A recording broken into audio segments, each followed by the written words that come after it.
किधर मिल रहा है?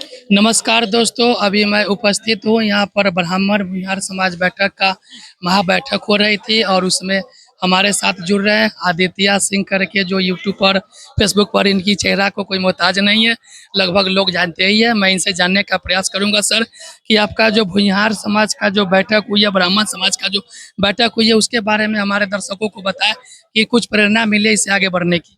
निश्चित रूप से समाज और विशेष तौर पे सभ्य समाज के लोगों को समय समय पे एक दूसरे के अनुभवों को साझा करते रहना चाहिए। जैसा कि आज आप देख रहे थे कि भूमिहार ब्राह्मण समाज का बैठक था और तीनों पीढ़ी, मेरी पीढ़ी, मेरे पिताजी की पीढ़ी और दादाजी की पीढ़ी, तीनों एक दूसरे के साथ रूबरू हो रहे थे। 15 साल के बच्चे भी अपने अनुभव साझा कर रहे थे, 30 साल के लोग, 40 साल के लोग और 60 साल के लोग भी अपने अनुभवों को साझा कर रहे थे। इससे समाज को एक दिशा मिलती है और आने वाले वक्त में, जिस तरीके से एक बच्चे ने कहा या मैंने भी बोला कि बदलता हुआ समय है, अगर समय के साथ नहीं बदलिएगा तो बहुत पीछे रह जाइएगा। समय के साथ कैसे बदला जाए, विशेष तौर पे भूमिहार समाज में कहावत है, नदी नाला सरकार का, बाकी सब भूमिहार का।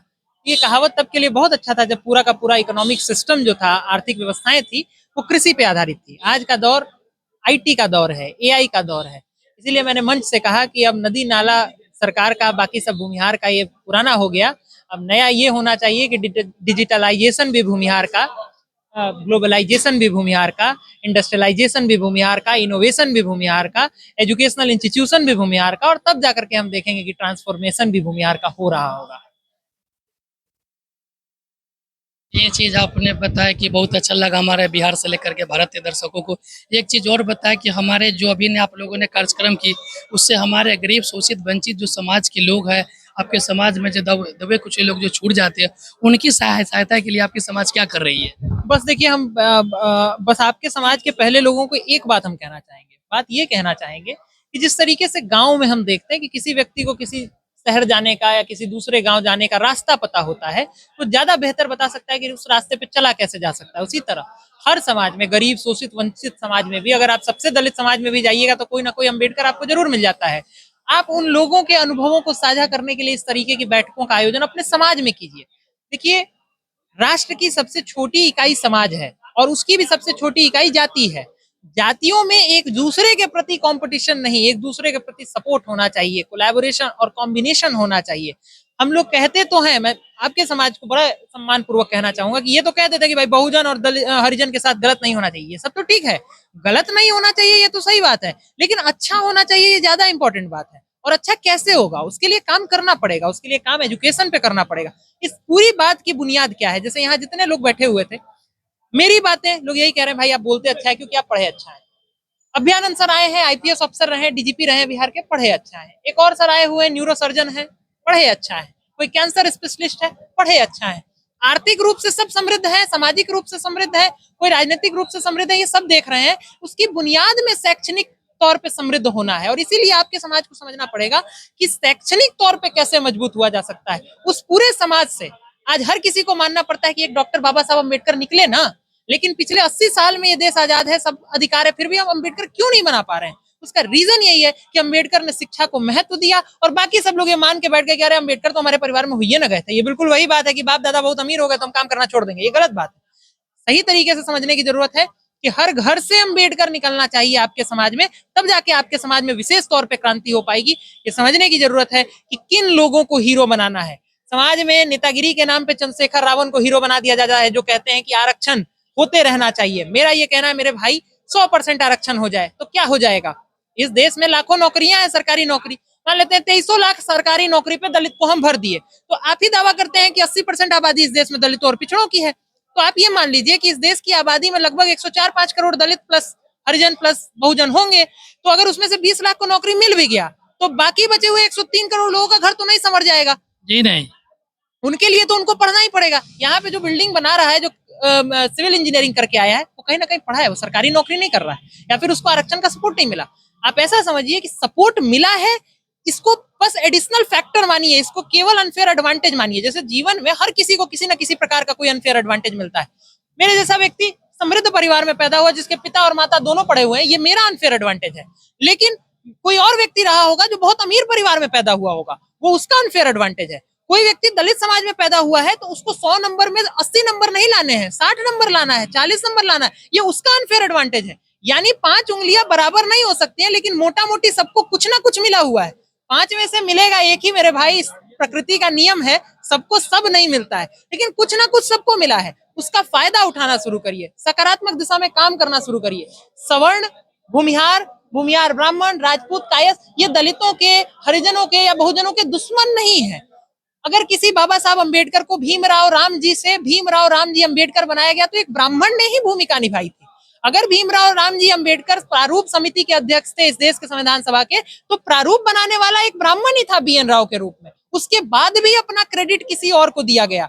उसी संविधान सभा के अध्यक्ष यहीं के डॉक्टर राजेंद्र बाबू थे, लेकिन उन्होंने कभी क्रेडिट नहीं लिया। उन्होंने कहा नहीं, इस आदमी को क्रेडिट इसलिए नहीं मिलना चाहिए कि ये काबिल है, वो तो अलग फैक्टर है। ये उस समाज से उठ के आया है जहां लोग काबिल हो नहीं पाते थे क्योंकि उनको अवसर नहीं मिल पाता था। अब तो अवसर मिल रहा है। फिर मैं एक बात कहूंगा, बहुत लोग सवाल करते हैं कि भाई क्या आज जाति का, इसमें एक राय ज्यादा राय साहब करके भी आते हैं।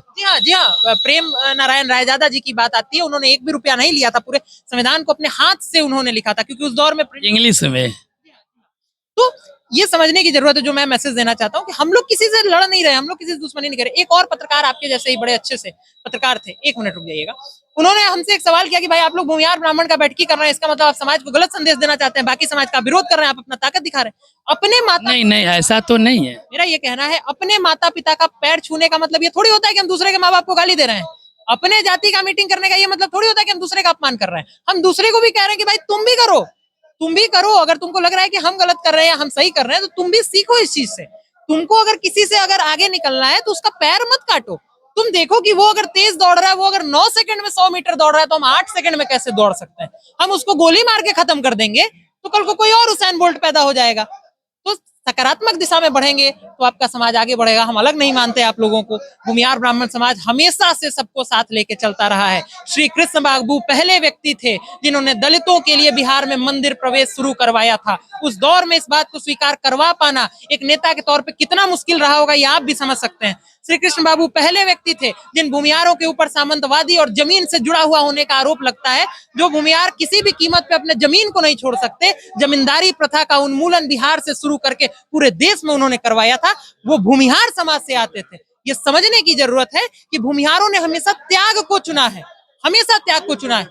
हम लोगों ने मार्गदर्शक रहने की भूमिका चुनी है। जब एक अखंड भारत बनाना था तो आचार्य चाणक्य के पास हर वो गुण था कि वो राजा बन सकते थे, लेकिन आचार्य चाणक्य ने एक चंद्रगुप्त मौर्य को उठा करके पाटलिपुत्र की गद्दी पे बैठाया था। क्योंकि हम लोग अपने लिए सब मिल जाए ये नहीं चाहते, हमको क्रेडिट नहीं चाहिए किसी बात का, बस हमारी एक ही महत्वाकांक्षा है, समाज का डेबिट नहीं होना चाहिए, समाज का नुकसान नहीं होना चाहिए। और समाज के डिफिनेशन में हम सबको मानते हैं, हमारी ही परिभाषा है वसुदैव कुटुंबकम। एक चीज अभी सोशल मीडिया में आप देख रहे हैं कि काफी विस्तृत मात्रा में लोग जाति बिरादरी इधर उधर करके अफवाह फैलाने के काम करते हैं। उन व्यक्तियों को आप क्या कहना चाहेंगे सरल शब्दों में? बस हम सरल शब्दों में यही कहेंगे मेरे भाई कि देखिए, देश बहुत बड़ी चीज है, देश को तोड़ने वाली किसी भी गतिविधि में मत जाइए। क्योंकि एक कवि है सुमित ओरछा जी मध्य प्रदेश के, उनकी कविताओं की एक पंक्ति है कि देश बचेगा तो फिर मिटेगा कौन, और देश ही मिट जाएगा तो फिर बचेगा कौन। इतिहास गवाह है, 1947 से पहले हमारी आपकी कोई आइडेंटिटी नहीं थी। भूमिहार ब्राह्मण भी अंग्रेजों के ही गुलाम थे और दलित भी अंग्रेजों के ही गुलाम थे। ये सच्चाई है। ऊपर से लेकर नीचे तक की व्यवस्था, जब भारत गुलाम था तो कोई अपना चला नहीं पा रहा था। और आज वही देश है जहां देश अगर सही दिशा में आगे बढ़ा, संविधान सही दिशा में आगे बढ़ा, तो राष्ट्रपति के पद पे भी एक आदिवासी बैठी हैं और आधे से ज्यादा राज्यों में पिछड़े वर्ग के मुख्यमंत्री बैठे हैं। ये समझने की जरूरत है कि अवसर मिला है, अवसर को संभाल के अपनी जिम्मेदारी को समझते हुए, स्पेशली क्योंकि आप लोग इस बात का दावा करते हैं कि आप 80% हैं, तो मेरे भाई 80% की जिम्मेदारी ज्यादा होती है, 20% की जिम्मेदारी फिर भी कम होती है। तो आपकी जिम्मेदारी है कि आप जिम्मेदार बनिए और देश को सही दिशा में लेके चलिए। और जहां जहां हमारा सहयोग पड़ेगा, मार्गदर्शक की भूमिका में हम लोग हमेशा खड़े मिलेंगे। ऐसे तो मैं पॉलिटिकल क्वेश्चन में या कोई करना धरना में जाना नहीं चाहता हूँ, लेकिन छोटी सी प्रश्न ले लेता हूँ कि वर्तमान कुछ महीने पहले भरत भूषण तिवारी की जो पुलिस हत्याकांड हुई थी, उसके बारे में हमारे दर्शकों को कहाँ तक उसकी जो जुडिशियरी प्रक्रिया चल रही है, क्या मदद परिवार को मिली है, थोड़ा सा हमारे दर्शकों को बता दें। नहीं, देखिए, अभी तो सरकार द्वारा जिस तरीके से घोषणा मैंने भी सुनी और आपने भी सुनी होगी, उतना ही इन्फॉर्मेशन मेरे पास है कि सरकार कह रही है कि हम मुआवजा दे देंगे। भाई मेरा ये कहना है, कितना मुआवजा देने की हैसियत रखते हैं आप बिहार सरकार के तौर पे? 1 करोड़, 2 करोड़, 5 करोड़ या 100 करोड़? अगर आप 100 करोड़ मुआवजा रखने की देने की हैसियत रखते हैं, आप बताइए, भूमिहार ब्राह्मण समाज और सवर्ण समाज मिल करके चंदा करके 100 करोड़ का उन लोगों को मदद दे देगा। अब अगला सवाल मैं करता हूं, न्याय का मतलब मुआवजा नहीं होता है, न्याय का मतलब हत्यारों को सजा होती है। हमारी पहले दिन से मांग पैसा देने की नहीं थी, पहले दिन से मांग थी कि हत्यारों का भी इनकाउंटर होना चाहिए। तो आप वो नहीं कर रहे हैं। तो मेरी मांग है, एक खबर आई कि भाई 11 लोगों को गिरफ्तार करने की बात कही गई है, कहाँ गिरफ्तारी हुआ है? आज तक किसी का गिरफ्तारी नहीं हुआ। हमारे आपके ऊपर झूठ मूठ की बातों का FIR कर लिया जाता है, समाज के लोगों को उठा लिया जाता है। आप हत्या का मुकदमा दर्ज किए हैं, आपको गिरफ्तारी करनी चाहिए थी। तो फिर आप एक व्यक्ति को विशेष अधिकार दे रहे हैं, चूंकि वो पुलिस का पदाधिकारी है, आपके अंदर आता है, और दूसरे व्यक्ति के लिए नियम अलग, ये संविधान के रहते हुए नहीं होना चाहिए। मुझे उम्मीद और अपेक्षा है कि सम्राट चौधरी जी की सरकार बांकीपुर की हार के बाद सबक लेगी, समझेगी, न्याय देने का काम करेगी। नहीं देने का काम करेगी तो न्यायालय में समाज लड़ रहा है, आगे लड़ाई लड़ा जाएगा। उम्मीद और विश्वास दोनों है कि सत्य में जयते की ही भांति सत्य जीतेगा। ऐसे तो संविधान में भी जिक्र है कि पुलिस प्रशासन को वरीयता दी जाती है और आम जनता को कोई वरीयता नहीं है, तो क्या संविधान में संशोधन होना चाहिए? मैं आपको स्पष्ट बता देता हूं, संविधान के पूरे शब्दावली में इनकाउंटर शब्द का भी कहीं पे जिक्र नहीं है। भारत के नागरिक के नाते आपको मौलिक अधिकार मिलते हैं। मौलिक अधिकार में अनुच्छेद 21 भारतीय संविधान का आपको जीवन जीने का अधिकार देता है, और सुप्रीम कोर्ट का जजमेंट जीवन जीने के अधिकार में गरिमापूर्ण मृत्यु का अधिकार देता है। यानी आप अपनी मर्जी से भी मर नहीं सकते, नेचुरली ही मर सकते हैं। अपनी मर्जी से मरिएगा वो भी गलत है भारत के संविधान के हिसाब से। कोई आपको मार रहा है तो वो आप डिफेंस कर सकते हैं अपने जान का।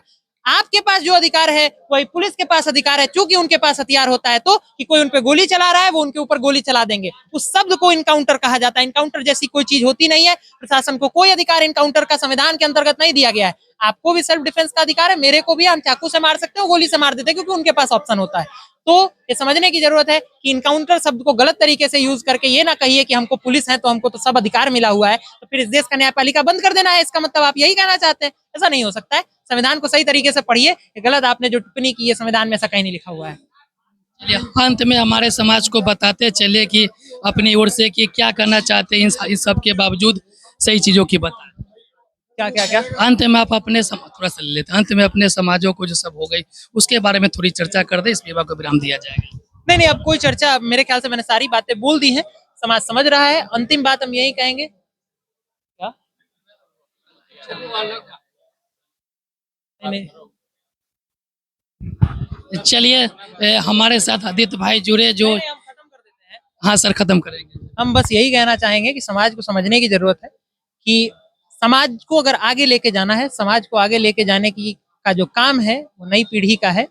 हर पीढ़ी एक दूसरी पीढ़ी का सहयोग करेगी तो समाज ज्यादा आगे तक जा पाएगा। अगर 60 साल के लोग, 75 साल के लोग इस बात के अहंकार में डूब जाएंगे कि 20 साल वाले तो सब गधे होते हैं, तो 76 साल का प्रधानमंत्री बैठा हुआ है, 15 साल वालों ने निर्णय लिया। तो वो सरकार जो कहती थी कि कोई माई का दूध नहीं पिया है कि एनडीए सरकार में इस्तीफा ले ले, दूध मुंह बच्चों ने जाकर के इस्तीफा ले लिया, सरकार देखती की देखती रह गई। तो समाज को भी समझने की जरूरत है। दूध मुंह पिए बच्चे भी 15 साल की उम्र में वैभव सूर्यवंशी बैठ जाते हैं, भारतीय क्रिकेट टीम में खेल लेते हैं, और 40 वाले भी कुछ नहीं कर पाते। प्रतिभा की कोई उम्र नहीं होती है। सबका सहयोग एक व्यक्ति मान करके करिएगा, समाज बहुत आगे तक जा पाएगा एक दूसरे के साथ मिल करके। बहुत बहुत धन्यवाद। चलिए, आदित्य भाई हमारे साथ जुड़े और इन्होंने बहुत ही अच्छे से अपने बारीकी से बात रखे, और इन्होंने ये भी बताया कि युवा हर पीढ़ी का रीढ़ होता है, युवा ही सब कुछ है। जब 76 साल के मोदी जी अपने आप को युवा महसूस कर रहे हैं तो फिर हम लोग क्यों पीछे रहेंगे। इसी तरह आप आवाज़ जनता के चैनल के साथ बने रहे, आपको पल पल का रिपोर्ट देते रहेंगे। जय हिंद, जय भारत।